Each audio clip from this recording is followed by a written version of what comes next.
अदालतले यसलाई उल्टाइदियो भने त यहाँहरूको हैसियत त खत्तमै भएर जाने भयो नि त। पुनर्स्थापना भयो भने पनि राजनीति प्रचण्ड र माधव कमरेडको हातमा हुन्छ र पूर्व प्रधानमन्त्री शेरबहादुर देउवाजीले के भन्नु पर्यो भने केपी ओलीको ग्राउन्ड तिमीले सोचेभन्दा धेरै बलियो छ। फेरि जनताका बीच जान्छौ भन्दा जनताले के भन्लान् भन्ने तपाईँलाई लाग्दैन? केपी ओलीले पनि सडकमा पुर्याउने हो भने निर्वाचन मार्फत उहाँले सडकमा पुर्याउनु पर्छ। अरू उपायले केपी ओलीले उहाँले सडकमा पुर्याउन सक्नुहुन्न। तपाईँहरूको जुन खालको एउटा प्लानिङ छ नि त्यो त भत्ताभुङ्ग हुने अवस्था। प्रचण्ड र माधव नेपाललाई प्रधानमन्त्री र अध्यक्ष दिएर केपी ओली चाहिँ जोही भएर यो पार्टीमा बस्ने स्थिति चाहिँ हुँदैन। प्रधानमन्त्री केपी शर्मा ओली दुधलै नुहाएको हो भन्न खोज्नु भएको हो। उहाँका पनि कतिपय कमजोरी छँदैछन्। दर्शकबिन नमस्कार। टिभी अन्नपूर्णको कार्यक्रम अनलाइन टकमा यहाँहरूलाई हार्दिक स्वागत छ। म राजु सुवेदी। विविध समसामयिक विषयवस्तुमा सम्बन्धित विषयका जानकार वा सरोकारवालासँग संवादसहित प्रस्तुत हुने कार्यक्रम अनलाइन टकको आजको श्रृङ्खलामा हामीसँग पाहुना हुनुहुन्छ नेपाल कम्युनिस्ट पार्टी नेकपाका नेता एवं पूर्व मन्त्री महेश बस्नेत। यहाँलाई कार्यक्रममा स्वागत छ। धन्यवाद राजी। के छ, सन्चै हुनुहुन्छ? सन्चै छ।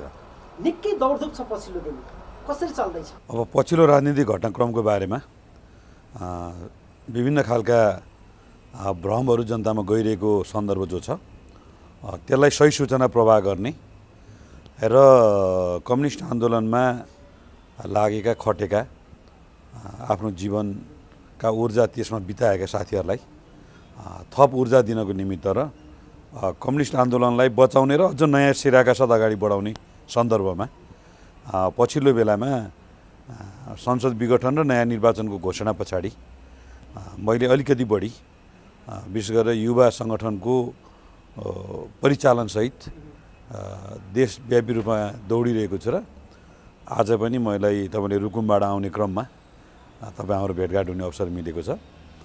त्यही भएर अहिले पछिल्लो घटनाक्रमले गरेको दिशानिर्देशलाई पछ्याइरहेको छु जस्तो लाग्छ। ठ्याक्कै मलाई भनिदिनुहोस्, नेपाल कम्युनिस्ट पार्टी नेकपा यति बेला फुटेको हो अथवा सग्लै छ? अब नेकपा भइ नसकेको अवस्थामै एकता प्रक्रिया टुङ्गियो। किनभने साबिक एमाले र माओवादी केन्द्रको बिचमा गठबन्धन बनाएर हामीले निर्वाचन लड्यौँ। एमाले झन्नै बहुमतको हाराहारीको सिट ल्यायो। त्यसमा माओवादीको थप्दा झन्नै हामी 2/3 स्थितिमा पुग्यौँ। सरकार निर्माण गर्ने क्रममा नै हाम्रो एकता प्रक्रियामा समस्या देखिन थालिसकेको थियो।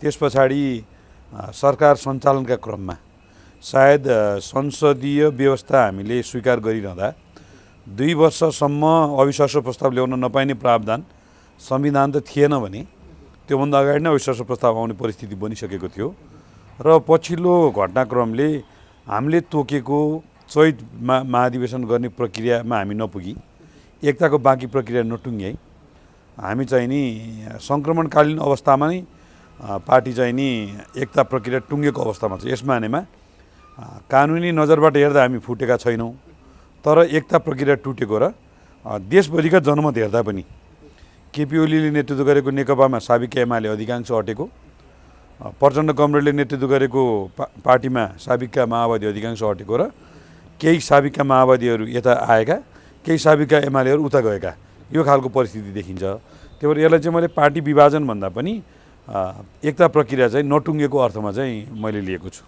यस्तो अवस्थामा पार्टीभित्र एउटा विवाद सिर्जना भयो। त्यो विवाद अहिले निर्वाचन आयोगमा पुगेको छ।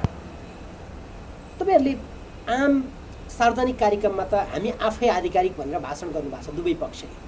यद्यपि निर्वाचन आयोगले दाबी गर्न आउनुहोस् भन्दा पनि दाबी गर्न नसकेको अवस्था छ। यो कारण के?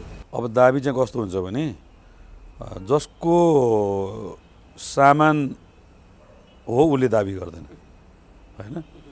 दाबी कसले गर्छ भन्दा जसले डाउट छ, होइन? तपाईँको अन्नपूर्ण टिभीको यो क्यामेरा छ, तपाईँले दाबी गर्नुहुन्न, अर्कोले यसमा आँखा लगायो भने मात्रै दाबी गर्छ, होइन? अहिले घाम हो, दिन हो भनेर कुनै साँची दाबी गर्नु परेन नि। यो दिनै हो, यो घामै हो। त्यही भएर संस्थापन नेकपाले हाम्रो सूर्य चिन्ह चाहियो, हामीलाई पार्टीको आइडिया चाहियो भनेर दाबी गर्नुपर्ने परिस्थिति म चाहिँ देख्दिनँ, होइन? जहाँसम्म प्रचण्ड कमरेड र माधव कमरेडको नेतृत्वको नेकपा भनेर उहाँले भनिरहनु भएको छ, उहाँहरूको दाबी स्वाभाविकै पनि हो। र मलाई चाहिँ के लाग्छ भने उहाँहरूले साबिक पार्टीमा माओवादी केन्द्रको रूपमा दाबी गरेर चुनाव चिन्ह हैसा हतौडा लिने हो भने मूल्य मान्यता र नैतिकताको राजनीति स्थापित हुन्छ। उहाँहरू अझ विधि प्रक्रियाको सबभन्दा धेरै वकालत गर्ने भएको हुनाले पनि त्यो पाटोमा उहाँले ध्यान दिनुपर्छ जस्तो लाग्छ मलाई चाहिँ, होइन? त्यसो भएको हुनाले उहाँले सूर्य चिन्ह दाबी गर्ने कुरा, नेपाल कम्युनिस्ट पार्टीको आधिकारिकता दाबी गर्ने कुरा चाहिँ कानुनी रूपमा पनि विधिका हिसाबले पनि मिल्छ भन्ने मलाई लाग्दैन। किनभने अहिलेको नेकपाको कमिटीहरू कुनै महाधिवेशन पार गरेर आएका कमिटीहरू होइनन्। एकता पछाडि हामीले एकताको महाधिवेशन पनि गर्न सकेको स्थिति होइन। यो चाहिँ नि सहमतिमा कमरेड केपी शर्मा ओलीको नेतृत्वमा भएको पार्टीले प्रचण्ड कमरेडलाई र माधव कमरेडलाई सहमतिमा तोकेका कमिटीहरू हुन्। त्यही भएर व्यक्तिले तोकेका कमिटीहरूमा प्राविधिक हिसाबले यो वा त्यो भनेर सङ्ख्या विभाजन गरेर बाँडिने कमिटीकोले आधिकारिकता पाउँछ भन्ने मलाई चाहिँ लाग्दैन। कुनै निर्वाचनसित सम्बन्धित ऐनले पनि अथवा चाहिँ नि अन्य कानुनी दल बदलसित सम्बन्धित कानुनी आधारहरू पनि उहाँहरूले पेश गर्न सक्नुहोला भन्ने मलाई चाहिँ लाग्दैन होइन। र एकता प्रक्रिया टुङ्गिएको हामी साविक माओवादी केन्द्रको हैसियतले आगामी निर्वाचनमा जान्छौँ। चुनाव चिन्ह साविक एमालेको सूर्य हो, हाम्रो गोलाकारभित्रको हैँसा हतडा हो। त्यस मानेमा त्यो ढङ्गले जाने भनेर समझदारीपूर्वकै टुङ्गिँदाखेरि चाहिँ मलाई लाग्छ प्रचण्ड कमरेडको राजनीतिक अस्थिरताको जुन एउटा बाटो छ नि त्यसमा एउटा उहाँलाई थप प्लसै होला। यो इस्युमा चाहिँ उहाँले स्थिर निर्णय गर्नु भन्ने नै हुन्छ होला। यो त यहाँहरूको सुझावको कुरा नै रह्यो। अब यो विषय त निर्वाचन आयोगमा प्रवेश गरिसकेको छ, गरिसकेपछि त्यहाँबाट छिनोफानो त लगाउनु पर्ने हुन्छ। त्यो अवस्थामा कसरी छिनोफानो गरोस् निर्वाचन आयोगले भन्ने हो। अब हिजो वामदेव कमरेडले कता बोल्नु पनि हो। अब नेकपाको आधिकारिकतामाथि ऋषि कट्टेलले पनि दाबी गर्नुभएको छ होइन। त्यसो हुँदाखेरि साविक एमाले र साविक माओवादी केन्द्रले आफ्नो भाग दाबी गर्नुपर्छ र फर्मल्ली फुटेकै घोषणा गर्नुपर्छ होइन भन्ने ढङ्गले पनि उहाँले भन्नुभएको छ। उहाँले कुन कानुनी आधारमा के सल्लाह गरेर गर्नुभयो मलाई त थाहा छैन। एउटा उपाय त्यो पनि हुनसक्छ होइन। पछिल्लो बेलामा माओवादी केन्द्रका र माधव कमरेडसँग नजिक रहेका ठुलै नेताहरूले पनि हामीलाई अहिले फोन सम्पर्क गर्ने कुरा गर्ने गरिरहनु भएको छ। उहाँहरूको भनाइ चाहिँ के छ भने पार्टी विभाजनको पक्षमा जनमत छैन, ग्राउन्ड त्यस्तो छैन। अब यसले कम्युनिस्ट आन्दोलनलाई लामो समय धक्का दिन्छ। त्यसो भएको हुनाले एउटा केही उपाय निकालेर पार्टी एकताबद्ध बनाउनुपर्छ भनेर अप्रत्यक्ष प्रस्तावहरू आइरहेका पनि छन् होइन। अब यो विषय हाम्रो लेभलले टुङ्ग्याउने विषय भएन होइन। शीर्ष नेतृत्वको तहमा कुनै समझदारी बनाएर कुनै कानुनी निरूपणको बाटो खोजेर त्यो मोडलमा गयो भने एउटा कुरा होला होइन। नत्र मलाई लाग्छ निर्वाचन आयोगले कुनै महाधिवेशनबाट टुङ्गिएको कमिटी नभएको विधानमा साविक एमाले र साविक माओवादी केन्द्रको प्रतिनिधिको हैसियतले कमरेड केपी शर्मा ओली र कमरेड प्रचण्ड कमरेडले पहिलो र दोस्रो अध्यक्षको हैसियतले गरेका निर्णयहरूलाई नै मान्यता दिने भन्ने कुरा उल्लेख भएको सन्दर्भमा दुईटा अध्यक्ष दुईतिर लागिसके पछाडि र एक नम्बरको अध्यक्ष दुईटा अध्यक्षमध्ये एक नम्बरको अध्यक्ष नै शक्तिशाली हुन्छ। जस्तो अहिले स्थानीय तहमा तपाईँले हेर्नु भएको छ कार्यकारी प्रमुख प्रशासकीय अधिकृतलाई कार्यकारी अधिकार हुन्छ, ऊ चाहिँ प्रमुख प्रशासकीय अधिकृतको भूमिकाले खेल्छ। यद्यपि ऊ उपसचिवै हुन्छ तर शिक्षाको पनि उपसचिव त्यहाँ हुन्छ। उपसचिव दुवैको स्ट्याटस उपसचिवै हुन्छ तर शिक्षाको उपसचिव चाहिँ प्रमुख प्रशासकीय अधिकृत अथवा प्रशासनको उपसचिवको मातहत हुन्छ। त्यसो भएको हुनाले हाम्रो पार्टीमा पनि केपी ओली अध्यक्ष भए पनि प्रचण्ड अध्यक्ष भए पनि विगतमा केपी ओलीको मातहतमा प्रचण्ड बस्नुपर्छ।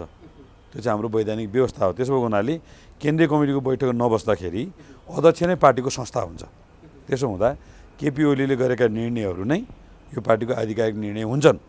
अब महाधिवेशन साविकको कुरा गर्नुहुन्छ भने त साविक एमालेको मोर देन 70% सांसदहरू, मोर देन 70% पार्टीका नेता पङ्क्ति चाहिँ यतै भएको हुनाले मलाई लाग्छ नेपाल कम्युनिस्ट पार्टी सूर्य चिन्ह अथवा साविक एमाले सूर्य चिन्ह पाउने कुरामा केपी ओलीको नेतृत्वको पार्टीलाई कुनै कानुनी बाधा अड्चन आउँदैन भन्ने लाग्छ मलाई चाहिँ। यसमा म एकैछिनपछि फेरि आउँछु।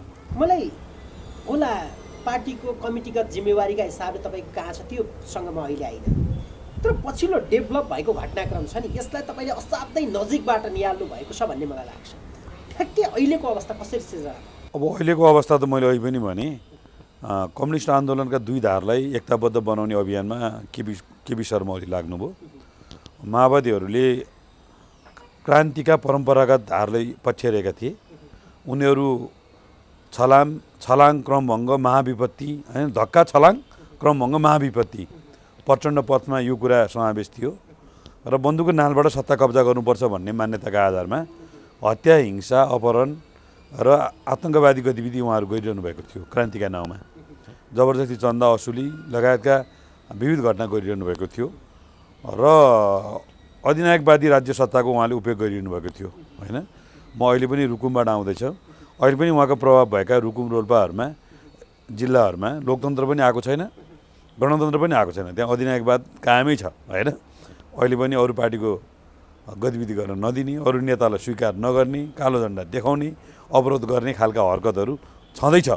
सायद त्यहाँ महेश बस्नेतको सट्टा अरू कोही गएको भए त्यो उहाँहरूले गर्न पनि सक्थ्यो। त्यहाँ म नै गएको होला होइन, त्यहाँ आम युवाहरूको व्यापक ठुलो उपस्थित भएको हुनाले त्यो आँट नगर्नु भएकै हो होइन। त्यो प्रक्रियाबाट जनताको बौद्धले जनवादको प्रक्रियामा ल्याउनको निमित्त त्यो भनेको कम्युनिस्ट आन्दोलनको लोकतान्त्रिक धारमा उहाँले ल्याउनको निमित्त केपी ओलीले जुन प्रयत्न गर्नुभयो उहाँ सफल पनि हुनुभयो। तर उहाँसँग यति धेरै सत्ता मोह देखियो, यति धेरै अवसरवाद देखियो, आउँदो निर्वाचन पछाडि उहाँ जित्ने आधार गुमेको ठान्नुभयो। किनभने 2 वर्ष पछाडिको निर्वाचनमा म दाबी गर्दिनँ र प्रधानमन्त्री तपाईँ बन्नुहोस् भनेर केपी ओलीले लिखित सम्झौता गरेको स्थिति थियो होइन। महाधिवेशनमा म चुनाव जित्दिनँ भन्ने उहाँले देखियो, किनभने एमालेको निकै मजबुत सङ्गठनिक आधार भएको ठाउँमा उहाँले जबरजस्ती 40% माग्नुभयो। 64 को 70 को र 74 को निर्वाचनमा उहाँले प्राप्त गरेका मतहरू त्यो रेसियोमा थिएन, दिन प्रतिदिन घट्दो थियो। यद्यपि पार्टी एकताको लागि केपी शर्मा ओलीले 40% पनि दिनुभयो, दोस्रो अध्यक्ष पनि दिनुभयो होइन। पार्टी सङ्गठनभित्र आफ्नो आधार निकै कमजोर भएको, आगामी निर्वाचनमा जित्ने आधार निकै कमजोर भएको अवस्थामा उहाँले गठबन्धनबाट आउँदासाथ काङ्ग्रेससँग सहकार्य गरेर सरकार बनाउने प्रयत्न गर्नुभयो होइन। यता जनअधिकार मधेसी फोरम उपेन्द्र यादवको चाहिँ पार्टीले यता साथ दिएको कारणले उहाँ बाध्य भएर यता आउनुभयो। आधा कार्यकालको सम्झौता गर्न केपी कमरेडलाई बाध्य पार्नुभयो होइन। र अझ रोचक कुरा त के छ भने दोस्रो पटक मृगौला फिर्दा केपी ओली मर्छ भन्ने निष्कर्ष निकाल्नुभयो उहाँले होइन। त्यसो हुँदाखेरि उहाँले आधाको त्यो प्रक्रिया पनि फिर्ता लिनुभयो भदौ 26 गते होइन। तर के भइदियो भने उही एउटा बुढी आमाको चाहिँ एउटा छोरा एउटा छोरी रहेछन् रे, छोरालाई खेती गर्न बाबु भन्दाखेरि छोराले के भन्थ्यो अरे भने आमा मरिहाल्छिन्, दिदी बिहा गरेर गइहाल्छिन्, म लाहोर गइहाल्छु, किन खेती गर्ने भने जस्तो प्रचण्ड कमरेडले केपी ओली मरिहाल्छन्, अब माधव नेपालहरूलाई म लटपट हाल्न सक्छु भन्ने हिसाबले उहाँले जुन प्रयत्न गर्नुभयो। केपी ओलीको स्वास्थ्य अवस्था निकै राम्रो भइसके पछाडि उहाँले 2 वर्ष पुग्दा साथै किचलो सुरु गर्नुभयो र यो अवस्था आयो होइन।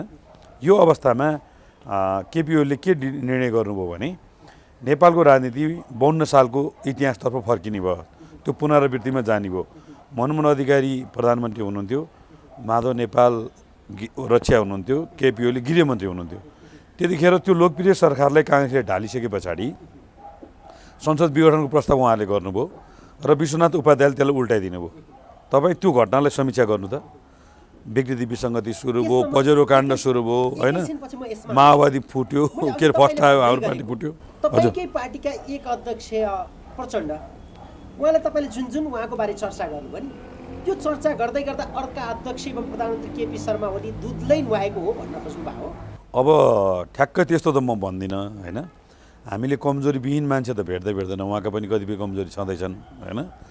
अब सवाल के हो भने नेपालको कम्युनिस्ट आन्दोलनमा पुष्पलाल मदन भण्डारी मनमोहन पछाडि कसले व्यक्तित्व बनाइरहेछ भन्ने कुरा थियो। हिजो जनयुद्धको रणनीति एक ढङ्गले शान्ति प्रक्रियामा टुङ्गे पछाडि प्रचण्डले पाउनुभएको 2 पटकको प्रधानमन्त्रीको कार्यकाल उहाँले सफलतापूर्वक निर्वाह गर्न नसके पछाडि त्यो पर्सनालिटी, त्यो टावर उहाँको रहेन र केपी ओलीले 2 चोटि जुन प्रधानमन्त्री बन्ने अवसर प्राप्त गर्नुभयो, उहाँले राष्ट्रियताको सन्दर्भमा खेलेको अडान, भारतको नाकाबन्दीको विरुद्ध उहाँले खेलेको अडान र भारत र चाइनासँगको सम्बन्ध जुन ढङ्गले उहाँले सुधार्नुभयो, चाइनासँग गएर तपाईँको के अरे पारमाणु तथा व्यापार सन्धि गर्नुभयो, भारत बङ्गलादेश थाइल्यान्ड जस्ता मुलुकहरूसँग चाहिँ पावर एग्रिमेन्ट जुन गर्नुभयो, हाम्रा जलविद्युत लोड सेडिङ हुँदा भारतबाट खरिद गर्ने, हामीसँग बढी हुँदा बिक्री गर्ने जुन हिम्मत गर्नुभयो, हिन्द महासागर प्रशान्त महासागरमा पाइन जहाज चलाउने कुरा गर्नुभयो, हाम्रो कोशी नारायणी र कर्णालीबाट के अरे भारतको चाहिँ नि के अरे गङ्गा नदी हुँदै समुद्रसँग पाइन जहाज चलाउने कुरा गर्नुभयो, हाम्रो गुमेको भूभाग ल्याउने कुरा गर्नुभयो होइन, रेल युगको सुरु गर्नुभयो, सुरुङ युगको सुरु गर्नुभयो, लुम्बिनी पोखरा एयरपोर्ट होइन, पूर्व पश्चिम राजमार्गको विस्तार, तराई र पूर्व पश्चिम राजमार्गको सदरमुकाम जोड्ने कुरा, हुलाकी राजमार्ग, मध्यपहाडी राजमार्ग, मदन भण्डारी राजमार्ग, औद्योगिक कोरिडोर होइन, पाइपलाइनबाट चाहिँ नि तेल ल्याउने कुरा, 400 भन्दा बढी चाहिँ अस्पताल एकैचोटि शिलान्यास गर्ने कुरा होइन, भूकम्पमा चाहिँ 7 लाखभन्दा बढी घरहरू बनाउने कुरा र जुन तराईमा चाहिँ नि आधी हुरीका बेलामा भत्केका घरहरू 700 भन्दा बढी बनाउने कुरा, जुन एउटा अभियान केपी ओलीले ल्याउनु भयो, यसबाट केपी ओलीको त्यो तको पर्सनालिटी बनिरहेको थियो। त्यो पर्सनालिटीबाट आत्तिएका परिचालित र स्वचालित होइनन् कि परिचालित र प्रायोजित मिडियाहरूले केपी ओलीलाई एकदम खोइरो खनिरहेका थिए होइन। उहाँले सुनकाण्डको जालो तोड्ने प्रयत्न गर्नुभयो, बालुवाटार प्रकरणलाई उजागर गर्ने र त्यसका दोषीहरूलाई कारबाहीको प्रक्रिया थाल्नुभयो, दिप बस्नेत, राजनारायण पाठक र विजय कुमार गच्छेदारलाई जेल हाल्ने यात्रा सुरु भयो र उहाँले सुशासन र भ्रष्टाचारको विरुद्ध जे अभियान चलाउनु भयो, यी तमाम कुराले निकै ठुलो आक्रोश उहाँप्रति थियो र त्यो मौकामा प्रचण्ड कमरेडले चाहिँ नि त्यसलाई क्यास गरेर उहाँलाई चाहिँ ध्वस्त पार्ने, त्यो पर्सनालिटीलाई, त्यो टावरलाई चाहिँ उडाउने खालको उहाँले जुन प्रयत्न गर्नुभयो त्यो सफल हुन सकेन र केपी ओलीले के निर्णय गर्नुभयो भने 52 सालको त्यो विकृति र विसङ्गतिको राजनीतिलाई म रिपिट हुन दिन्न, त्यो इतिहासको पुनरावृत्ति म हुन दिन्न, नराम्रा मान्छेहरूको डिसिजनमा म राजनीति दिन्न, म चाहिँ जनतामा गएर जान्छु र जनताले गरेको निर्णय मान्ने अवस्थामा म पुर्याउँछु होइन। र लोकतन्त्रमा आवधिक निर्वाचन र जनमतलाई लोकतन्त्र विरोधीमा कसैले व्याख्या गर्छ भने त्यो चाहिँ दुईवटा कारणले गर्छ कि ऊ आफै लोकतन्त्र विरोधी छ कि ऊ चुनाव हार्छु भनेर विश्लेषण गरिरहेको छ। किनभने लोकतन्त्रको सुन्दर पक्ष नै चुनाव हो, जनताको आफ्नो सार्वभौम सत्ता चुनाव मार्फत प्रकट गर्छन् र उनीहरूले आफूले दिएको मतबाट चुनिएको जनप्रतिनिधिले जनताको सार्वभौम सत्ताको प्रयोग गर्छ होइन। अब अवधि कति? नेपालमा हामीले 5 वर्ष भन्यौँ, युरोपमा 4 वर्ष छ, इजरायलमा 3 वर्ष छ, संविधान सभामा हामीले 4 वर्ष राख्यौँ, पहिलोचोटि 1 वर्ष थप्यौँ, केपी ओलीले पनि थपेको, दोस्रोचोटि 4 वर्षमा सक्यौँ होइन। अहिले 3.5 वर्षमा जुन चुनाव हुने प्रक्रिया छ यसलाई चाहिँ नि एकदम यो चाहिँ आकाशै खसेको जस्तो, गणतन्त्रै जान लागेको जस्तो होइन, एकदम निरङ्कुशता आउन लागेको जस्तो त्यो व्याख्या गरेका चाहिँ नि वनको बाघले होइन कि मनको बाघले खाएको साथीहरूलाई भन्ने लाग्छ मलाई चाहिँ। तर तपाईँले भनिरहेको यो कदम छ नि, यसको त स्वयं केपी ओलीको समूह, नेतृत्वको समूहले बाहेक अर्को कुनै पनि दलले यो सही हो भन्न सकेको अवस्था अहिलेसम्म देखिएन नि त। अस्ति काङ्ग्रेसको एउटा ठुलै नेतासँग मेरो कुरा भएको थियो। म चाहिँ नि सुर्खेत जाने दौरानमा एयरपोर्टमा प्लेन डिले भएर हामी थियौँ र उहाँले के भन्नुभयो भने हामी आन्दोलनको नाउँमा निर्वाचनको तयारी गरिरहेछौँ, गो अहेड भन्नुभयो। अनि उहाँहरूको टिमले चाहिँ सभापतिज्यूलाई भेट्नु भएको छ। अनि के भन्नुभएको छ भने अब आन्दोलनतिर हामी धेरै लाग्नुहुन्न, निर्वाचनमा लाग्नुपर्छ, अब हाम्रो बहुमत आउन सक्छ, कम्युनिस्टहरू विभाजित छन् भन्दा पूर्व प्रधानमन्त्री शेरबहादुर देउवाजीले के भन्नुभयो अरे भने केपी ओलीको ग्राउन्ड तिमीहरूले सोचेभन्दा धेरै बलियो छ, त्यही भएर बहुमत होइन पहिलो पार्टी बनाउन हामी लागौँ, त्यसमा रामचन्द्र पौडेललाई सम्झाउनुहोस् मलाई भन्दा पनि भनेर उहाँले भन्नुभएछ। भनेपछि कङ्ग्रेसका साथीहरूको रिडिङ पनि यो खालको छ होइन। जनता समाजवादी पार्टीको बिचको विश्लेषण के छ भने 2 नम्बर प्रदेशको सरकार साह्रै अलोकप्रिय छ, त्यहाँका स्थानीय तह साह्रै अलोकप्रिय छन्, यस मानेमा हामी निर्वाचनमा जाँदाखेरि पराजय भोग्नुपर्ने अवस्था हुन्छ भन्ने छ होइन। र कङ्ग्रेसभित्रको रामचन्द्र पौडेल र गगन थापाजीहरूको विश्लेषण के छ भने अहिले महाधिवेशनभन्दा अगाडि निर्वाचनमा गयौँ भने हामीले जित्यौँ भनेर प्रधानमन्त्री बन्ने सम्भावना हो भने पनि त्यो शेरबहादुर बन्छन्, हामीले चुनावभन्दा अगाडि महाधिवेशन गर्न पायौँ भने रामचन्द्र पौडेल, गगनजी, शशाङ्कजीहरू, मिनेन्द्र रिजालजीहरू एक ठाउँ बसेर देउवालाई हराउन सकिन्छ कि भन्ने उहाँमा आशा छ। र गगनजीको पनि अहिलेको पोजिसन त उहाँको केन्द्रीय सदस्य मात्रै छ, रामचन्द्र पौडेलहरूको टिमसँग सहकार्य गरेर भोलि उहाँले महामन्त्री जित्ने स्थिति बन्यो भने त उहाँ की रोलमा हुनुहुन्छ होइन। र महाधिवेशन पछाडि निर्वाचनमा गयो भने मेरो अहिलेको पोजिसनमा धेरै वृद्धि हुन्छ भन्ने उहाँको पनि बुझाइ छ। त्यसो भएको हुनाले उहाँहरू निर्वाचनको विरोधमा हुनुहुन्छ। अब बाबुराम भट्टराई, उहाँ त धामी पनि उहाँ नै हो, झाँक्री पनि उहाँ नै हो होइन, लोकतन्त्रवादी पनि उहाँ नै हो, निरङ्कुशतावादी पनि उहाँ नै हो, संसदीय व्यवस्थालाई बोकोको टाउरा र कुकुरको मासु बेच्ने व्याख्या गर्नुपर्ने उहाँ नै हो, सबभन्दा पहिला कुकुरको मासु खान जाने पनि उहाँ नै हो होइन। अब गोर्खामा हिजो कहाँले सपोर्ट गरेर जित्नुभयो, अब कसको सपोर्ट गरेर जित्नुहुन्छ थाहा छैन होइन।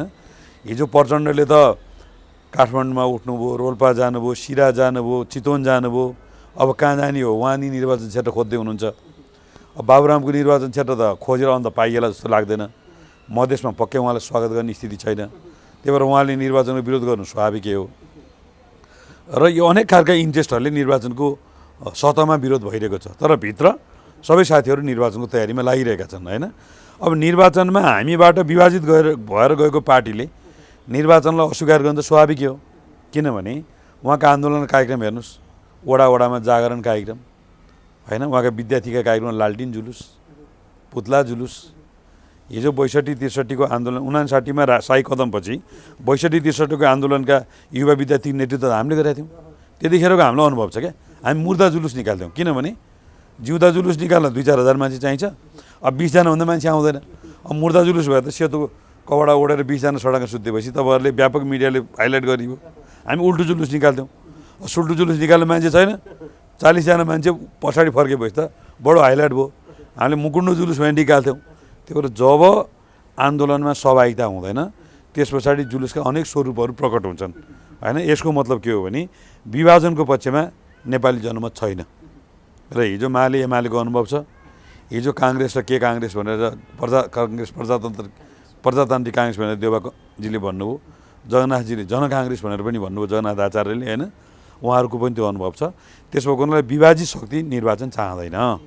सेटिङ मिलाएर कुरा मिलाएर अनेक गरेर त्यसै प्रधानमन्त्री पाइन्छ भने किन निर्वाचनमा जाने?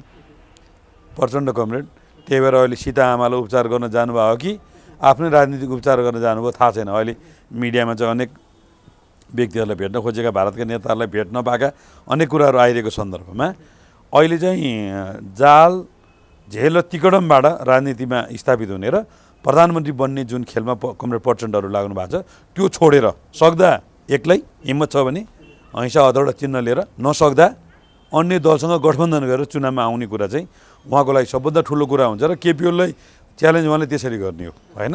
बिचरा प्रचण्ड सडकमा बसेर हामी यहाँ छौँ भनेको सुहाएन होइन। निर्वाचन आयोगमा आएर चाहिँ नि उसमा चाहिँ सूर्यको छातीमा सूर्य टाँसेर हिँड्या प्रचण्ड सुहाएन। हिजो लीला श्रेष्ठलाई सूर्य चिन्ह लिएको कारणले 3 दिन ढोका बन्द गर्ने होइन।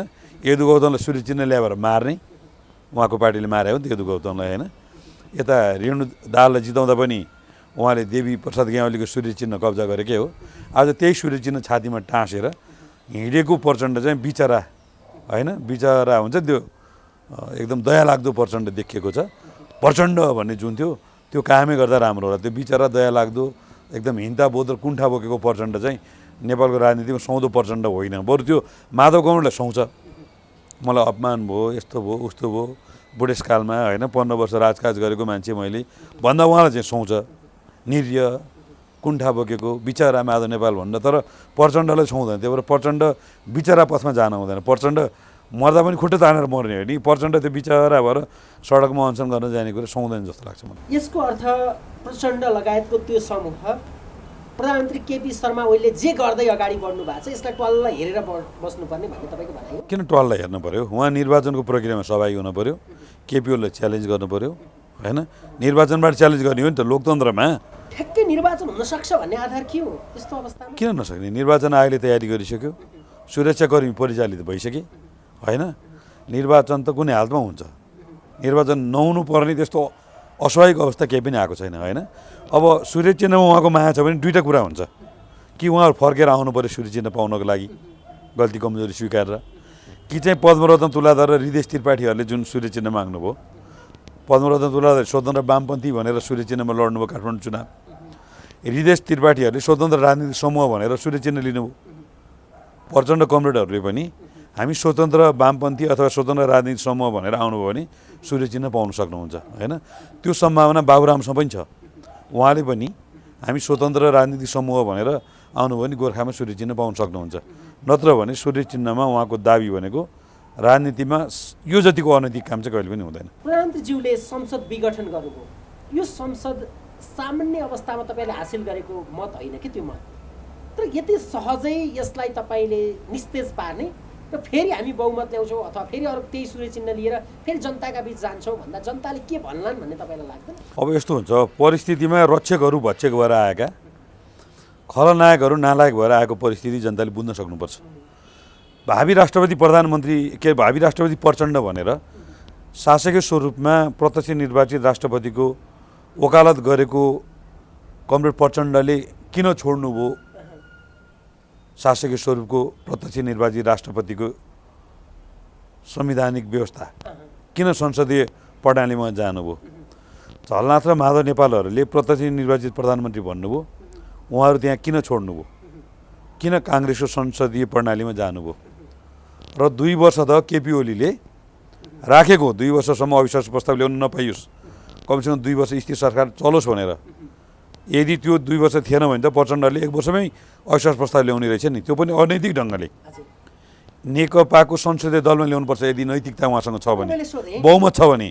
उहाँले जुन संसद सचिवालयमा जानुभयो र त्यसको याचना कहाँ जानुभयो भन्दा रामचन्द्र पौडेल र बाबुराम र उपेन्द्र यादवसँग जुन याचना लिन जानुभयो अविश्वास प्रस्ताव लागि, त्यो चाहिँ अनैतिक हो र उहाँहरू अल्पमतमा हुनुहुन्छ पनि देखिन्छ होइन। त्यसो भएको हुनाले संसदभित्र अर्को सरकार बन्ने सम्भावना नरहेको अवस्थामा 64% संसदको समर्थन भएको केपी शर्मा ओलीले संसद विघटन गरेर निर्वाचनमा जाने प्रक्रियालाई असंवैधानिक भन्न मिल्दैन। त्यो एकदम संवैधानिक प्रक्रिया हो। अब भोलि अदालतले यसको फैसला गर्ला। त्यसो भएको हुनाले उहाँहरूले हिम्मतका साथ निर्वाचन मार्फत हामीलाई चुनौती दिनुपर्छ। संविधान विघटनलाई असंवैधानिक भन्न मिल्दैन भन्नु, त्योभन्दा पहिला अलिकति जाउँ।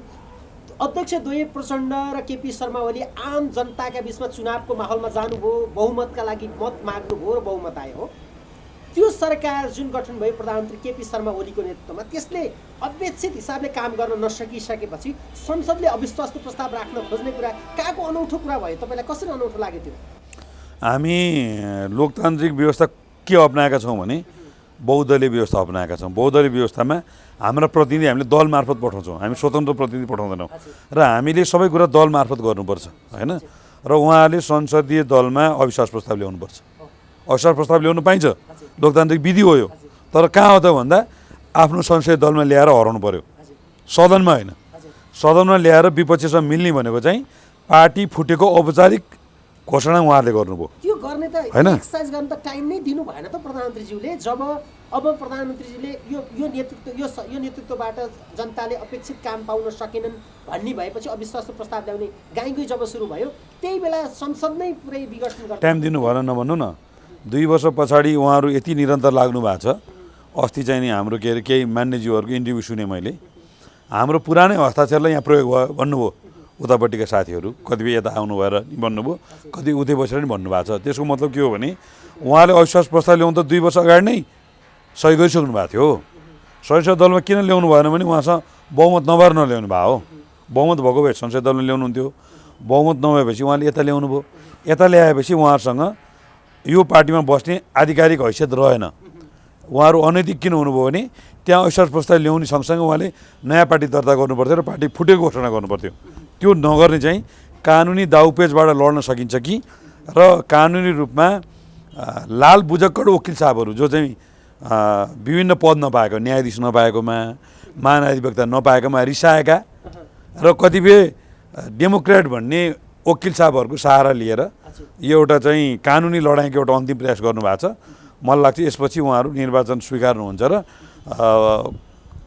संसदमा अविश्वासको प्रस्ताव अन्य पार्टीसँग मिलेर ल्याइसके पछाडि उहाँको राजनीतिक नैतिकता पनि सक्यो र पार्टी विभाजनको प्रक्रिया उहाँले सुरु गर्नुभयो।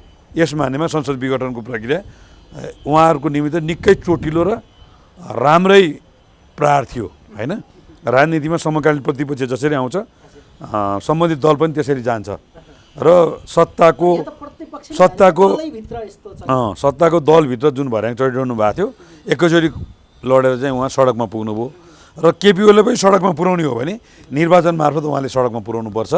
अरू उपायले केपिओले उहाँले सडकमा पुर्याउन सक्नुहुन्न। लोकतान्त्रिक विधि अनुसार ठिक छ, अब प्रधानमन्त्रीले संसद विघटन गर्नुभयो, यो अदालतमा अहिले विचाराधीन छ। यदि त्यहाँबाट सदर भयो भने त स्वाभाविक रूपमा निर्वाचनमा जानुको विकल्प रहेन। तर अदालतले यसलाई उल्टाइदियो भने त यहाँहरूको हैसियत त खत्तमै भएर जाने भयो नि त। यो चाहिँ कस्तो हुन्छ भने उयो एउटा पुरानो चाहिँ माग्नेको कथा छ नि। माग्नै जाँदा एक दिन चाहिँ नि अलि 2 माना बढी चामल आएछ अरे, म यो चामल बेच्छु, त्यसपछि यो किन्छु, त्यसपछि यस्तो गर्छु, व्यापार गर्छु, सटर भाडा लिन्छु, त्यसपछि 2टा श्रीमती बिहा गर्छु, अनि तिनीहरू झगडा गर्छन्, अनि जसले झगडा गर्छ त्यसलाई हान्छु भन्दाखेरि चाहिँ अगाडिपट्टिको भाँडा पसल रहेछ अरे, माटोको भाँडा पसल, त्यहाँ लागेर चाहिँ सबै भाँडा फुटेर त्यो पसलले चाहिँ कुटेर पठाएको। यदि संसद पुनर्स्थापना भयो भने पनि राजनीति प्रचण्ड र माधव कमरेडको हातमा हुन्छ र आज प्रचण्ड कमरेड काङ्ग्रेसको कार्यालयमा गएर याचना गरिरहनु भएको छ संयुक्त आन्दोलनको निमित्त। बिचरा प्रचण्ड भने नि मैले, बिचरा प्रचण्ड हामीले खोजेका होइनौँ क्या। आज माधव नेपाल जनता समाजवादी पार्टीको कार्यालयमा गएर मलाई अपमान गर्नुभयो, केपी ओलीमा राजनीतिक संस्कार रहेछ, बरु तपाईँहरूसँग रहेछ भनेर जानुभयो नि त बिचरा माधव नेपाल। आज बुद्धिजीवी र संविधानविद कानुनविदहरूलाई डाक्नुभयो इन्द्रेणी होटलमा र उहाँलाई गाली गरेर पठाइदिनु भयो। हिजोको मात्रै घटना होइन। यदि संसद पुनर्स्थापना भयो भने पनि राजनीति माधव नेपाल र प्रचण्डको हातमा हुन्छ भन्ने कुराको म ग्यारेन्टी देख्दिनँ। बरु आजको परिवेश भनेको जसरी उहाँहरू केपी ओलीसँग हात मिलाउन तयार हुनुहुन्न र काङ्ग्रेस र जनता समाजवादी पार्टीको ढोकामा जानुभएको छ, भोलिको दिनमा प्रधानमन्त्रीज्यूले पनि उहाँले धोकै दिने स्थिति हुँदा त अन्य छलफल, अन्य विकल्प, अन्य समीकरणका पनि कुरा होलान्। त्यस पछाडि राजनीतिमा अनेक विकृतिका खेल सुरु होला भन्ने हाम्रो आशंका होइन। स्वाभाविक रूपमा अहिले प्रदेश सरकार हेर्नु न, अहिले देखिँदैछ नि त। एक नम्बरमा काङ्ग्रेसले कसले च्याप्ने होइन। मुख्यमन्त्रीज्यू पनि काङ्ग्रेसलाई छलफल गरिरहनु भएको छ, अर्को टिम पनि गरिरहेछ। 3 नम्बरमा त्यही गरिरहेछ होइन। कतिपय सांसदहरू मन्त्रीका बार्गेनिङ गर्न थाले, यो पाए यता नपाए उता भन्न थाले होइन। 7 नम्बर प्रदेशमा मन्त्री लाइनमा दिनुभयो, कर्णाली प्रदेशमा मन्त्रीले अर्को दल फेर्नुभयो, दल भन्दा पनि टिम फेर्नुभयो। यसको मतलब त के हो भन्दा विकृति विसङ्गतिका क्षणकहरू लक्षणहरू त देखियो नि त होइन। त्यसो भएको हुनाले यो सबैको उपचार भनेको चाहिँ के हो त भन्दा निर्वाचन हो। तर त्योसम्म अदालतले त्यसलाई सदर गर्यो भने निर्वाचनको कुरा विकल्प रहेन। तर अदालतले यसलाई बदर गरिदियो भने त स्वाभाविक रूपमा हिजो अविश्वासको प्रस्ताव आउँछ भनेर तर्सिरहेका प्रधानमन्त्रीज्यूलाई तत्काल अविश्वासको प्रस्ताव आएर हटाउन सक्ने भयो। राष्ट्रपति जसले त्यो प्रस्तावलाई सदर गर्नुभयो उहाँलाई महाभियोग लगाउन सक्ने भयो। त्यसपछिको अवस्था त विकराल बन्ने अथवा तपाईँहरूको जुन खालको एउटा प्लानिङ छ नि त्यो त भत्ताभुङ्ग हुने अवस्था होइन। त्यसले राजनीतिले विकृतिमा लान्छ।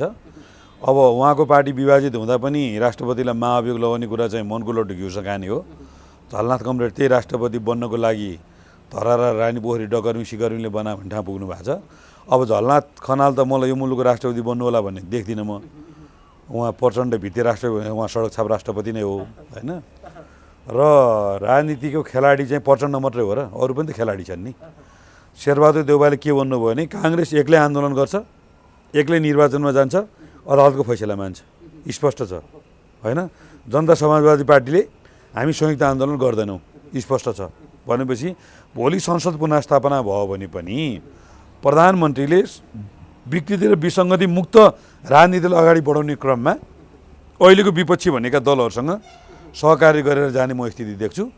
प्रचण्ड र माधव कमरेडहरूको सत्ता मोह र एकदम चाहिँ जिब्रो पड्काइ कुन बेला झर्ला र खाउँला भनेर आँपका बोट पनि जुन बस्नु भएको छ, फलेका आँपका उहरू चाहिँ त्यहाँ झर्ला जस्तो मलाई लाग्दैन। संसद पुनर्स्थापना भयो भने पनि राजनीतिको बागडोर चाहिँ प्रचण्ड माधव नेपालको हातमा आउँदैन जस्तो लाग्छ मलाई चाहिँ। दिल्ली दूरे हुन्छ नि, अब सत्ता उहाँहरूको लागि दूरै होला अबको दिनमा भन्ने लाग्छ मलाई। त्यसपछिको कदम के हुन सक्छ? त्यसपछि त संयुक्त सरकार बन्ने प्रक्रिया अगाडि बढ्छ, दलहरूको बिचमा वार्ता होला होइन। त्यस्तो हुन्छ भने चाहिँ मलाई लाग्दैन, किनभने नेपालको परिघटनामा संसद विघटन भएका अब विश्वेश्वर प्रसाद पायलामा अब महेन्द्रले गरेर पञ्चायत व्यवस्था ल्याए, त्यसको कुरै नगरौँ होइन। गिजाबाबुले गरेको बहुमतले प्रधानमन्त्रीले गरेर सदर भएको छ, मनमोहनले गरेको अल्पमतको भनेर सदर भएको छैन। तर अहिले चाहिँ 64% बहुमत भएको प्रधानमन्त्री गरेर यो सदर हुन्छ। यदि भएन भने त राजनीतिमा नयाँ सत्ता समीकरणको खेल हुन्छ र नेताहरूले सुरपूर्ण ढङ्गले त्यसलाई ह्यान्डल गर्न सकेनन्, पुरानो अनुभवलाई चाहिँ रिपिट हुन दिएनन् भने राजनीतिक विकृति विसङ्गतिको ठुलो भड्कालोमा पर्छ र त्यसलाई उठाएर ल्याउनलाई धेरै मिहिनेत गर्नुपर्छ। त्यसलाई फेरि बिउतियो भने अब प्रचण्ड र माधव नेपालले काङ्ग्रेससँग वार्ता गर्नु होला, राजपासँग वार्ता गर्नु होला, केपी ओलीले अविश्वास प्रस्ताव ल्याउनु होला, संयुक्त सरकारको प्रयत्न होला होइन। यताको दलका मान्छे उता जालान्, मन्त्री माग्लान्, पैसा माग्लान् होइन। सिङ्गापुर गएको थिए पहिला 52-53 भने अहिले विदेशका कतिपय होटलहरू घुम्न प्रस्ताव गर्लान्, सुरा सुन्दरीदेखि लिएर अन्य काण्ड भएको थिए, त्यस्ता कुरा आउलान् होइन। यता प्रधानमन्त्रीज्यूले पनि आफ्नो उसलाई चाहिँ अस्तित्व जोगाउनको लागि विपक्षीसँग छलफल गर्ने कुरा होला, विपक्षीको बार्गेनिङ पावर बढ्ला होइन। सबभन्दा 48 सदस्यीय सरकार बनेको थियो शेरबहादुर देउवापाला ठुलो मन्त्रीमण्डल बन्ने सम्भावना होला होइन, यस्ता अनेक खालका विकृति विसङ्गतितर्फ जाला भन्ने लाग्छ। र फेरि पनि प्रचण्ड र माधव नेपालको हातमा चाहिँ राजनीतिक साँचो जाला जस्तो चाहिँ मलाई लाग्दैन। यो जुन परिदृश्य छ नि, यही अवस्थामा अहिले पनि तपाईँ पनि प्रचण्ड नेतृत्वको भनौँ केपी ओली नेतृत्व त्यही नेकपाको टिममा हुनुहुन्छ, यहाँलाई पनि कारबाही गरिसकेको अवस्था त होइन, यहाँले एउटा समूहको वकालत गरेर हिँड्दा पनि यो अवस्था यो परिदृश्यलाई हेर्दा पार्टी फेरि एक भएर जान सक्ने सम्भावना त्यस्तो कहीँ छ? कारबाही नगरेको भनेको त निर्वाचन आयोगको कानुनी प्रक्रिया पुरो नगरेर नगरे हेर्नुहोस्, नत्र प्रचण्ड कमरेडहरूले केपी ओलीले कारबाही गर्थ्यो भने हामीले किन कारबाही गर्दैनन्? म त उहाँहरूको टप 10 भित्रैमा पर्छु होइन। त्यो चाहिँ जाल साँझी र टिकटमको हिसाबले कानुनलाई प्रभाव गर्नुको लागि मात्रै हामीले कारबाही नगरे हो, त्यो कारबाही भयो सरै हो। अब वामदेव कमरेड त्यो प्रक्रियामा लाग्नु भएको छ। प्रचण्ड र माधव कमरेडहरूले पनि तलको ग्राउन्ड हेरिसके पछाडि एकताको लागि केही प्रयत्नहरू उहाँहरू तर्फबाट पनि भएको जस्तो बुझ्छु म, तर म चाहिँ त्यो सम्भावना देख्दिनँ। एकचोटि निर्वाचन फेस गरेपछि जनताले आफ्नो पोजिसनमा दिइसके पछाडि अनि गम्भीर समीक्षा गरेर 2-4 वर्ष पछाडि एकता हुनसक्छ, तर आजभोलि यो एकता होला भन्ने मलाई चाहिँ लाग्दैन। तपाईँले नाम लिनुभयो उपाध्यक्ष वामदेव गौतमको, उहाँले पनि एकताको पहल गरे पनि हिजो मात्रै प्रधानमन्त्रीले असाध्यै नराम्रो काम गर्नुभयो, गल्ती गर्नुभयो, यो गर्न योग्य थिएन भन्ने हिसाबले चर्चा गरेको अवस्था छ। यो अवस्थामा तपाईँलाई लाग्छ उहाँकै पहलमा त्यस्तो एकताको सम्भावना हुनसक्छ? होइन, उहाँले त हिजो ब्यालेन्सकै भूमिका खेल्नु भएको थियो। प्रधानमन्त्रीज्यूले नराम्रो काम गर्नुभयो भन्ने भन्दा पनि प्रचण्ड कमरेड र माधव कमरेडलाई कन्फिडेन्समा लिएर जान सक्नु भएन, उहाँहरूलाई पनि रिजाएर लानुपर्छ भन्ने थियो उहाँको मान्यता।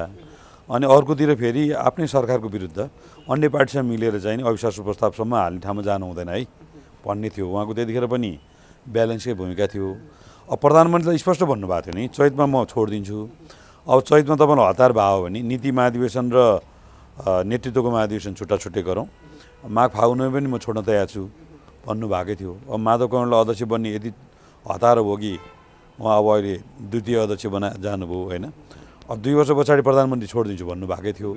नेपालको इतिहासमा युवा पुस्तालाई नेतृत्व दिने र एकपटकभन्दा बढी अध्यक्ष खान्न र 2 पटकभन्दा बढी प्रधानमन्त्री खान्न भनेर भन्ने नेता त मलाई लाग्छ हिजो गणेशमान थिए, हिजो मदन भण्डारी थिए, अब आज केपी ओली मात्रै हो होइन। र वामदेव कमरेडको भूमिका हिजो पनि ब्यालेन्समै थियो, अब आज पनि उहाँको भूमिका ब्यालेन्समै छ।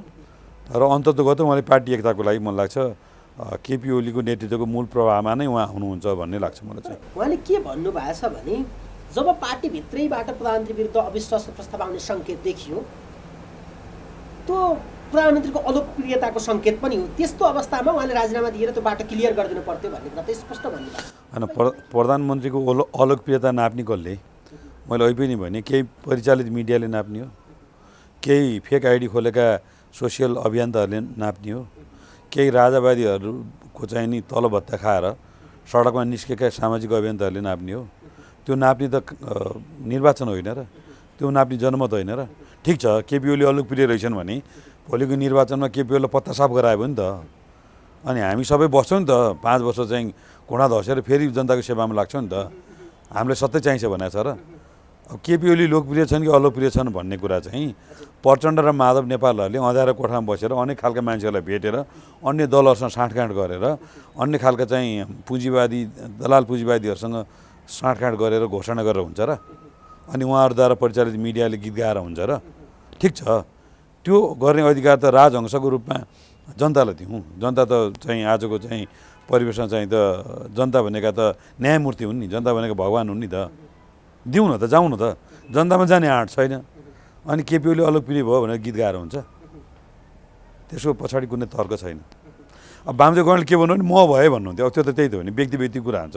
वामदेव कमरेड भएर राजीनामा दिनुहुन्थ्यो, केपी कमरेड भएर फेस गर्नुभयो होइन, सबैको आफ्नो स्वभाव हुन्छ नि त। त्यही भएर केपी ओलीको नेचर आत्मसमर्पण गर्ने नेचर होइन, त्यही भएर उहाँले फेस गर्नुभयो, जनताले गुहार्नुभयो। हुन त यहाँ सुरुवातदेखि नै सूर्य चिन्हलाई बोकेर यहाँसम्म आउनु भएको छ। स्वाभाविक रूपमा त्यो प्रतिको तपाईँको मोह माया हुनुलाई अन्यथा मान्नु भएन, तर निर्वाचन आयोगले त त्यहाँ त्यसलाई तपाईँहरूले गरेका दाबी अनुसार अथवा तपाईँहरूले आफ्नो भनेका माग गरे अनुसार त्यसलाई पुग्ने प्रमाणहरू पुग्यो भने नै आधिकारिकता दिने कुरा हो। यदि तपाईँहरूलाई त्यो दिएन भने अवस्था के हुन्छ? अब मैले बुझेअनुसार प्रचण्ड कमरेडहरू अहिले कुन अभियानमा लाग्नु भएको छ भने पहिला सूर्य भनेर लाग्नुभयो होइन, सूर्य नपाउने स्थिति भएपछि अब दुवै दललाई सूर्य दिनुहुन्न भनेर लाग्नु भएको छ। सूर्यसँग उहाँ त्यति धेरै आतङ्कित हुनुहुन्छ होइन। अब दुवै दललाई सूर्य दिनुहुन्न भनेर लाग्नु भएको छ अरे उहाँहरू। मलाई थाहा छैन के हो कुरा होइन। मलाई जहाँसम्म लाग्छ निर्वाचन आयोगले पनि र भोलि त्यसको विरुद्ध अदालतमा जाँदाखेरि पनि सूर्य चिन्ह साबिक केपी शर्मा ओलीको नेतृत्वको पार्टीले प्राप्त गर्छ। यदि दुवै दलले नपाउने खालको षड्यन्त्रमा उहाँहरू लाग्नु भएको छ, त्यस्तो भएछ भने पनि मलाई लाग्छ जनमतमा चाहिँ भोलि जुनसुकै चिन्ह लिएर जाँदाखेरि पनि जाने हिम्मत गर्न सक्नुपर्छ होइन। तर मलाई चाहिँ सूर्य चिन्ह हामीले पाउँछौँ भन्ने कुरामा चाहिँ कुनै आशंका, कुनै कानुन आधार मैले धेरै पुष्टि गरेँ नि त। हामी साबिक एमाले अहिले एकातिर छ, यो सूर्य चिन्ह साबिक एमालेको चिन्ह हो। प्रचण्ड कमरेडको सूर्य चिन्हप्रतिको माया भनेको चाहिँ बलि दिन नेकपा नेपाल कम्युनिस्ट पार्टी नेकपाको चिन्ह हो कि एमालेको चिन्ह हो? यो कुरा क्लियर। एमालेको चिन्ह हुँदै नेकपाको चिन्ह भएको हो। एमाले र नेकपा भनेको चाहिँ सिद्धार्थ गौतम र गौतम बुद्ध भने जस्तो हो। अब माओवादी छुट्टेर हामी गौतम बुद्धमा आइपुग्यौँ। अब माओवादी छुट्टेर गइसके पछाडि यो गौतम बुद्धको लिगेसी सिद्धार्थ गौतमसँग हुन्छ, माओवादी केन्द्रसँग यसको लिगेसी हुँदैन र एमालेको सूर्य चिन्ह यसको लिगेसी हुन्छ। वरिष्ठ नेता माधव नेपाल र झलनाथ खनालहरू कता काम? त्यो त प्रचण्डको पछि लाग्नु पनि त उहाँहरू। माधव नेपाल पहिलो अध्यक्ष भएको भए उहाँले दाबी गर्न मिल्थ्यो। प्रचण्ड पहिलो अध्यक्ष भएपछि उहाँ ट्वाइसी भएपछि होइन। अझ बुझिने भाषा तपाईँलाई भन्नुहुन्छ, बुझिने भाषा काठमाडौँको एसएसपी जो छ त्यसको ट्वाइसीको रूपमा जो बसेको छ कमान्ड काठमाडौँको एसएसपीले पनि गर्ने हो। ट्वाइसीले चाहिँ जय नेपाल हजुर भनेर आदेश पालना गर्ने हो। आज प्रचण्ड के अरे माधव कमरेड र झलनाथ कमरेड चाहिँ प्रचण्ड कमरेडको आदेशलाई जय नेपाल टक्राउने हो होइन। त्यही भएर यता केपी ओलीसँग रामबहादुर थापा टोपबहादुरहरू हुनुहुन्छ, उहाँ चाहिँ केपी ओलीलाई पहिलो नेता मानेर आउनुभएको हो। त्यस भएको हुनाले लिगेसी यता छ। अनि सूर्यप्रतिको उहाँहरूको भक्ति चाहिँ कस्तो हो भने बोकालाई बलि दिइन्छ नि, तपाईँले कति याद गर्नुभएको छ, बलि दिँदा पूजा गरिन्छ अनि धुपबत्ती सिङा बालिन्छ अनि बोकाले के ठान्छ भने ओहो मैले त कति बलि दिएँ पूजा गरेर सिङमा चाहिँ गऱ्यो भने चाहिँ एकछिनपछि घाँटी रेटिन्छ होइन। त्यही भएर प्रचण्डले चाहिँ सूर्य चिन्ह भनेको चाहिँ सूर्य चिन्ह र साबिक एमालेको घाँटी काट्नको लागि चाहिँ गरेको पूजा हो। त्यही भएर यो भ्रममा हामी पर्न हुँदैन र उहाँसँग नैतिकता छ भने उहाँले हैसा हतौडै लिने हो। हजुरले गर्नुभयो जुन परिभाषा हो यो परिभाषालाई त यो त हाइपोथेटिकल मान्ला, निर्वाचन आयोगले त मान्दैन होला नि त। उसले मान्ने भने त बहुमत अल्पमतको ठिक छ, निर्वाचन आयोगले के फैसला गर्छ भने हामीले अहिले पनि धेरै अनुमान नगरौँ। सूर्य चिन्ह हाम्रो भागमा दिन्छ भन्ने कुरामा म चाहिँ 101% बढी नै विश्वस्त छु। दिएन भने पनि जुन चिन्ह दिन्छ होइन दुवै चिन्ह लिएर हामी लड्न तयार छौँ नि, के भयो त नि होइन। संसद पुनर्स्थापना हुँदै हुँदैन सूर्य चिन्ह निर्वाचन आयोगले हामीलाई नै दिन्छ भनेर भन्दै गर्दा एउटा आरोप छ कि प्रधानमन्त्रीज्यूले संसद विघटन गर्ने भन्दा पहिला, पार्टी विभाजनको अवस्थामा पुर्याउनु भन्दा पहिला एक खालको सेटिङ गरेर मात्रै यो कदम चाल्नु भएको छ भन्ने खालको आरोप छ। तपाईँ के भन्नु? अब यस्तो हो, प्रधानमन्त्रीलाई एकातिर चाहिँ एक्लै हिँड्यो, कसैलाई वास्ता गरेन, तानासाको बाटो हिँड्यो, अन्यायवादको बाटो हिँड्यो भन्ने, अनि अर्कोतिर फेरि के भन्ने शेरबहादुर देउवासँग पनि कुरा मिलायो, संवैधानिक आयोगसँग पनि कुरा मिलायो, अदालतसँग पनि कुरा मिलायो होइन। के हो त आरोप? एकातिर उहाँ एक्लै हिँड्नुभयो, अधिनायकवादी हुनुभयो भन्ने, अर्कोतिर सबैले सहकार्य गरेर हिँड्नु भएको छ भन्ने। शक्ति केन्द्रहरूलाई मात्रै एक बनाएर जानुभयो के? शक्ति केन्द्र भने के? जनताको मतलाई एक गराउनुपर्छ भन्ने होला नि त उहाँहरूको माग। जनताको त्यो भने चाहिँ के नि, त्यसको व्याख्या के हुन्छ? पार्टीभित्रको नेतृत्वलाई मिलाउनु पर्यो। पार्टीभित्रको नेतृत्व त के हुन्थ्यो भने एउटा साथीले चाहिँ नि कुरा गर्थ्यो, अब घर आएको पाहुनालाई चाहिँ खसी मिठो लाग्यो खसी काटेर दिनु सकिन्छ, कुखुराको मासु मिठो लाग्यो कुखुरा काटेर दिनु सकिन्छ, गाईकै मासु मिठो लाग्यो भने गाई काटेर दिनु सकिन्न भनेर भन्थ्यो क्या होइन। प्रचण्ड र माधव नेपाललाई प्रधानमन्त्री र अध्यक्ष दिएर केपी ओली चाहिँ जोही भएर यो पार्टीमा बस्ने स्थिति चाहिँ हुँदैन, किनभने केपी ओलीले निकै ठुलो बलिदानीपूर्ण ढङ्गले ल्याएको पार्टी हो यो। त्यसो भएको हुनाले काङ्ग्रेसलाई खुसी पार्न सक्ने, राज्यका सबै निकाय केपी ओलीसँग खुसी हुने, अनि प्रचण्ड र चाहिँ माधव नेपाल झलनाथ खुसी नहुने, राष्ट्रपति प्रधानमन्त्री दिएर अध्यक्ष दिए खुसी हुने, त्यो दिन सक्ने भनेको चाहिँ मैले अहिले भने खसी दिन सकिन्छ, कुखुरा दिन सकिन्छ, गाई काटेर खाएर दिन सकिँदैन आजको परिवेशमा। त्यो भएर उहाँहरूलाई सम्झाउन सकिन्थेन। प्रधानमन्त्री राष्ट्रपति र हुने हो भने चुनाव जितेर आउनु पर्यो, बाटो क्लियर छ। र सूर्य चिन्हमा दाबी गर्नु भएन, हैसा हतौडामा दाबी गर्नु पर्यो। उहाँहरूको दाबी कसैले पनि यो रुचाएका छैनन्। तर निर्वाचन आयोगले त 67% भएकोलाई नदिएर तपाईँहरूलाई त दिँदैन। ठिक छ, दिएन भने त्यही अनुसार लौडा नि त मैले भने त। त्यही ल अनुसार निर्वाचन आयोगले ल सूर्य चिन्ह हामीलाई दिएन छ निर्वाचन भनेपछि त्यो अनुसार हामी लडौँला नि त। नेकपा एमाले दर्ता भइसकेको छ, त्यसको एउटा योजनाकार महेश बस्नेत भनेर पनि चर्चा भइरहेको हो। के यदि निर्वाचन आयोगले नेपाल कम्युनिस्ट पार्टीलाई तपाईँहरूकै नेतृत्वमा केपी ओलीकै नेतृत्वको नेपाल कम्युनिस्ट पार्टी नेकपालाई आधिकारिकता दिएन भने तपाईँहरूले नेकपा एमालेलाई वैध बनाएर जाने हो? त्यो त हिजो वामदेव गौतमले तपाईँले स्पष्ट भनिहाल्नु भने ऋषि कट्टेलले नेकपा दाबी गर्नुभयो, उहाँले त्यो चुनाव जित्नुभयो भने हामीले अर्को पार्टी बनाउनुपर्छ, अर्को पार्टी बनाउँदाखेरि नेकपा एमाले र नेकपा माओवादी केन्द्र बनाउने कुरा सबभन्दा वैज्ञानिक कुरा हो भनेर वामदेव गौतमले भन्नुभएको छ। जो पूर्व एमालेका साथीहरूले नेकपा एमाले दर्ता गर्नुभयो, एकता प्रक्रियामा साह्रै समस्या देखिएपछि माओवादीलाई हरेक ठाउँमा 50% सिट दिनुपर्ने स्थिति देखिसके पछाडि 3 वर्षदेखि एकता प्रक्रिया नभएर न बैठक बस्न सक्ने न कार्यक्रम गर्न सक्ने जताततै एमाले जताततै नेकपा कतै न कतै नेकपाको स्थिति देखिसके पछाडि पार्टी सदस्यता कुनै रेकर्ड छैन, झोलामा खल्तीबाट पार्टी सदस्यता आउन थालिसके पछाडि केन्द्रदेखि क्षेत्रीगढसम्म माओवादीको हालिमुहाली हुन थालिसके पछाडि केपी ओली कहिले मोरार खाउँला भनेर धुपबत्ती बाल्न थालिसके पछाडि होइन अविश्वास प्रस्ताव ल्याउन हस्ताक्षर गर्न थालिसके पछाडि एमालेलाई माया गर्ने साथीहरूले एमाले दर्ता गर्नुभयो होइन। एकता प्रक्रिया भङ्ग भयो भने त स्वाभाविकै हो नि, हामी एमाले हुन्छौँ, उहाँहरू माओवादी केन्द्र हुनुहुन्छ, यसमा त कुनै हामी दिग्भ्रमित हुनुपर्ने अवस्थै छैन। हजुर, विवाद उत्कर्षमा पुग्यो, त्यसपछि यहाँहरूको दौडधुप बढेको छ, माहौल के पाउनु भएको छ? अहिले त दुईटा नेतृत्वमा दुईटा समूह बनाएर अगाडि बढ्नु भएको छ, समग्र माहौल चाहिँ के बुझ्नु? माहौल त स्वाभाविक एमाले केपी ओलीको नेतृत्वको नेकपासँग छ, केही प्रतिशत टुटेर गएको छ। स्वाभाविक माओवादी कमरेड प्रचण्डको नेतृत्वमा छ, त्यसको केही प्रतिशत टुटेर आएको छ।